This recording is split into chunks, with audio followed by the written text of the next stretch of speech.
আসসালামু আলাইকুম। অনেকদিন পরে আবার ফেসবুক বন্ধুদের সামনে উপস্থিত হলাম লাইভে। আশা করি সবাই ভালো আছেন।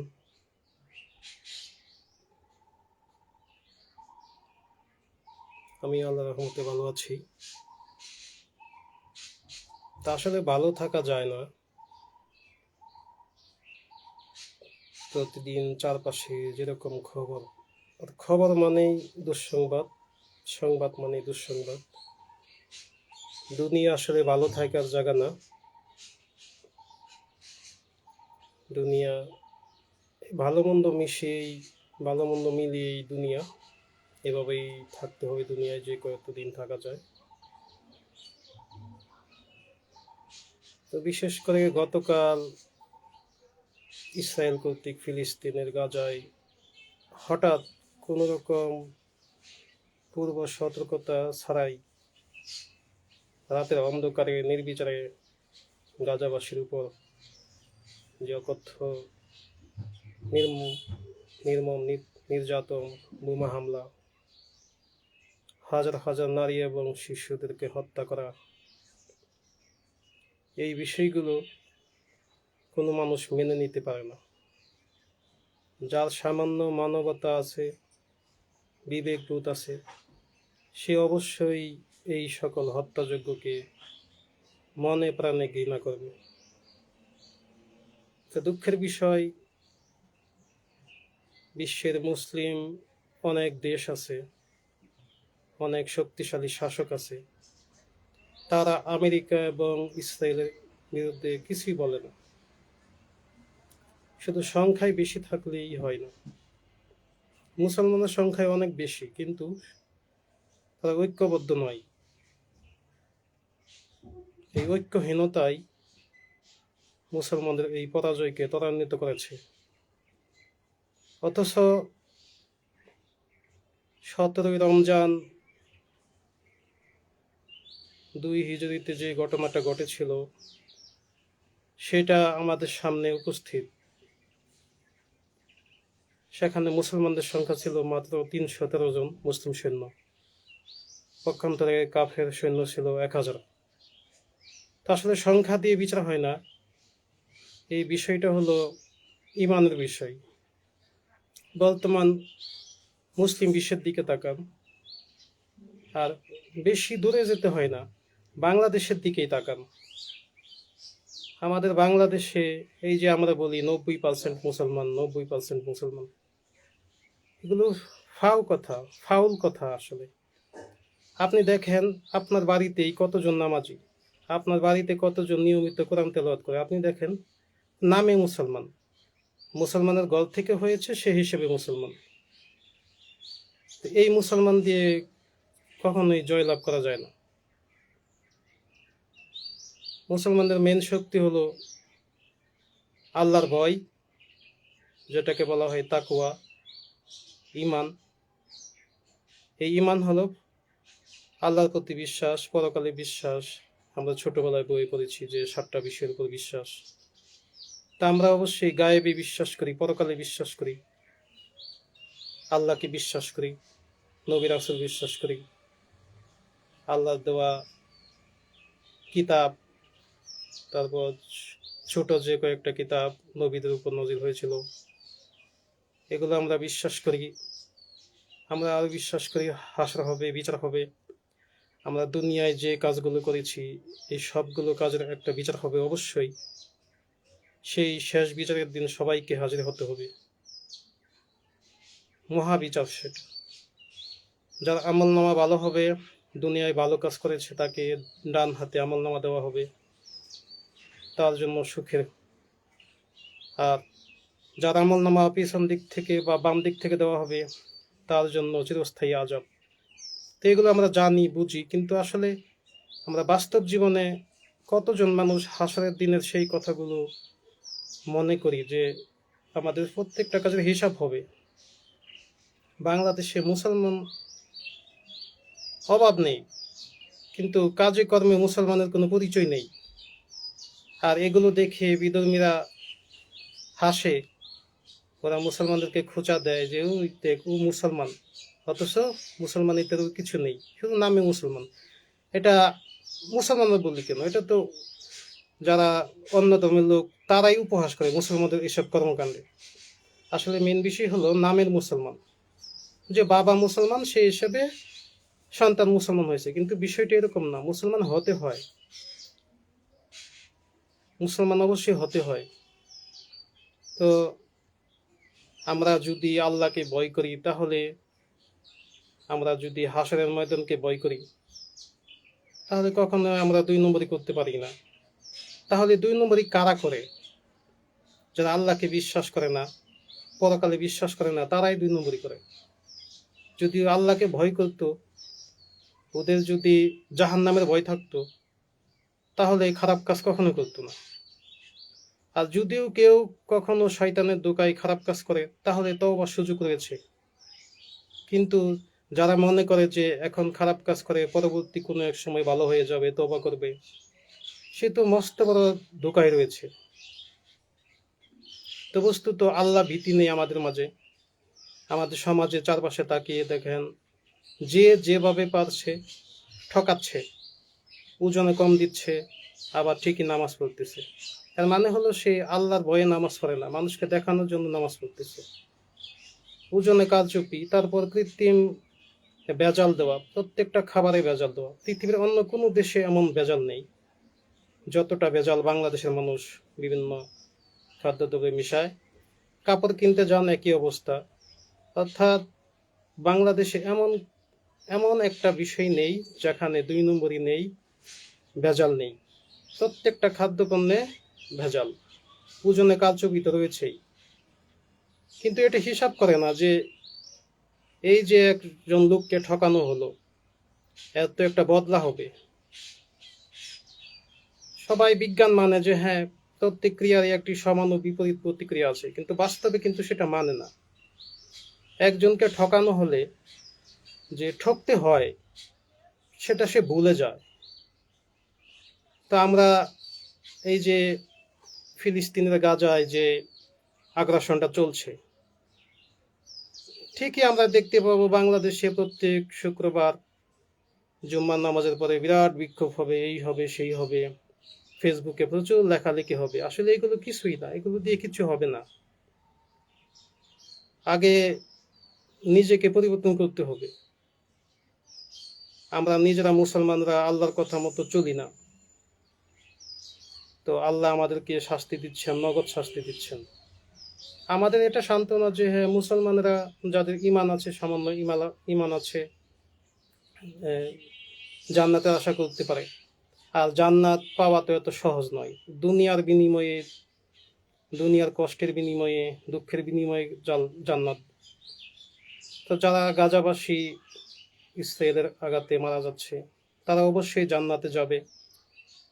আর যারা বেঁচে আছে, কষ্ট করে বেঁচে আছে, ওদের জীবনটা দুনিয়াতে জাহান্নামের মতো। তো দুনিয়ার এই ক্ষণস্থায়ী জীবনে আসলে মুসলমানদের জন্য দুনিয়াটা একটা দুজক। সেটা ওই গাজাতে হোক, কাশ্মীরে হোক, আফগানিস্তানে, পাকিস্তানে, বাংলাদেশে বা মায়ানমারে হোক, মুসলমান যেখানে আছে তাকে দুঃখ কষ্ট সহ্য করতে হবে, কারণ এই দুঃখের বিনিময়েই তাকে চিরস্থায়ী জান্নাত দিবেন আল্লাহ। তো আমাদের এই দুঃখ কষ্টটা একটু মেনে নিতে হবে। একটা সময় আমাদের জয় হবে, এটা আল্লাহ ওয়াদা দিয়েছেন যে মুসলমানদের একটা সময় জয় হবে, অবশ্যই হবে। তো ভবিষ্যতে আমরা জানি যে কিয়ামতের পূর্ব মুহূর্তে ইমাম মাহদী আসবেন, হযরত ঈসা আলাইহিস সালাম আসবেন, আবার মুসলমানরা জয়লাভ করবে, একটা বড় যুদ্ধ হবে, সেই যুদ্ধে মুসলমানরা জয়ী হবে। হয়তো সেই আমলটা আমরা দেখে যেতে পারবো না, কিন্তু আমরা হতাশ হব না। আমরা নিজেরা ভালো হয়ে যাব, নিজেরা আল্লাহর কথা মতো চলবো, নবীর দেখানো পথে চলবো। আমাদের মৃত্যুই কিন্তু শেষ না। অনেকে বলে মৃত্যুই শেষ, এটা ভুল কথা। মৃত্যু হলো আমাদের শুরু।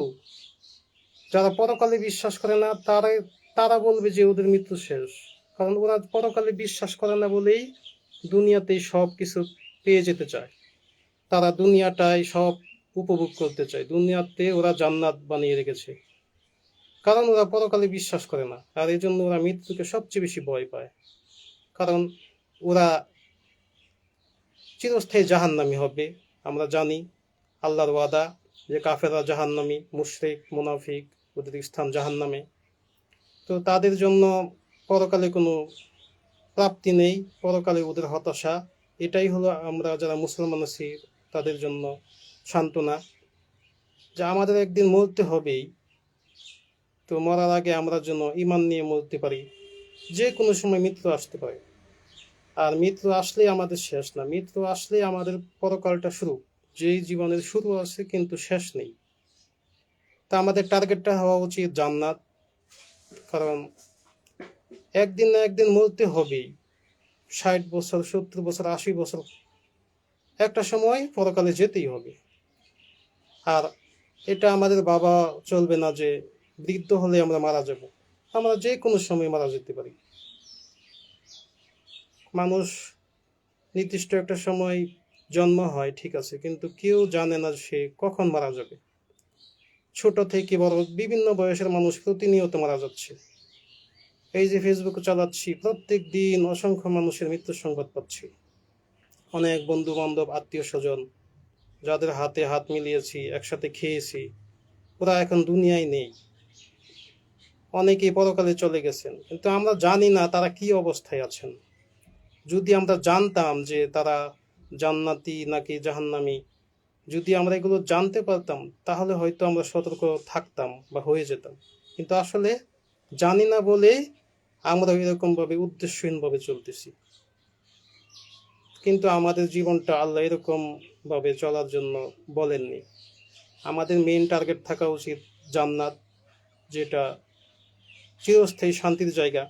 আর সেটার জন্য দুনিয়াতে আমাদের কষ্ট করতেই হবে, যেখানেই থাকি না কেন, সেটা বাংলাদেশ হোক আর বিশ্বের যে কোনো দেশই হোক।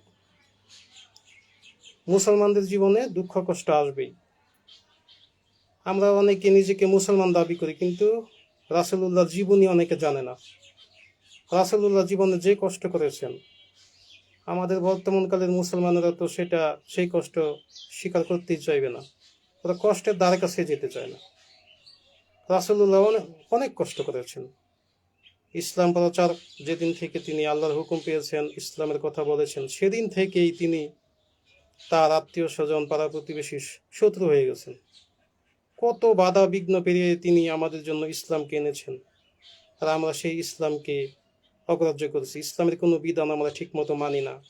আমাদের ইসলামী বিধান আমাদের ব্যক্তি জীবনে নেই, পারিবারিক জীবনে নাই, সামাজিক জীবনে নাই, রাষ্ট্রীয় জীবনে তো নাই। তো বেশি উচ্চাশা করে লাভ নেই যে রাষ্ট্রীয় পর্যায়ে ইসলাম কায়েম হবে, সেটা না। আগে আমরা ব্যক্তি জীবনে ইসলাম কায়েম করি। আমাদের যে ফরজ ইবাদতগুলো আছে সেটা আমরা করি। আমাদের নিজ নিজ দায়িত্ব আমরা ঠিক মতো পালন করি। আমরা প্রত্যেকেই আলাদা আলাদা ক্ষেত্র আছে আমাদের। যেমন যখন আমি পরিবারে থাকি, আমি একজনের পিতা, সেই হিসাবে পিতা হিসাবে আমার সন্তানের প্রতি আমার দায়িত্ব সেটা পালন করতে হবে। একইভাবে যখন আমি প্রতিষ্ঠানে থাকি, প্রতিষ্ঠানের দায়িত্ব পালন করতে হবে। যখন আমি বাইরে থাকি, যেখানেই থাকি না কেন, প্রত্যেকটা মুহূর্তে আমাদের আলাদা আলাদা দায়িত্ব এবং কর্তব্য আছে। সেই বিষয়গুলো যদি আমরা যথাযথভাবে পালন করি, তাহলে আশা করা যায় যে দুনিয়ার জীবনের পরবর্তীতে আমরা যে জীবনে প্রবেশ করব, সেখানে হয়তো আল্লাহ তাআলা আমাদের জন্য ভালো কিছু ব্যবস্থা করবেন। আর আমরা যদি পশুর মতো জীবনযাপন করি, যে শুধু 3 বেলা খাইলাম, ঘুমাইলাম, উপভোগ করলাম, তাহলে পরকালে আমাদের কোনো প্রাপ্তি থাকবে না। আমাদের মেন উদ্দেশ্য হতে হবে জান্নাত। আর দুনিয়াতে সেই জান্নাতের যাওয়ার জন্য যেরকম কাজ করতে হবে, সেই কাজগুলো করে যেতে হবে। তা আশা করি আমরা যারা মুসলমান আছি, আমাদের ধর্মীয় নিয়ম নীতি আমরা মেনে চলব, 5 ওয়াক্ত ফরজ নামাজ আদায় করব, রমজান মাসের রোজা রাখবো, সামর্থ্য থাকলে হজ পালন করব, সেটা একবারই যথেষ্ট। তারপর যাদের জাকাত ফরজ হয়েছে জাকাত দিবে। আর সবার প্রথমে যেটা হলো ঈমান।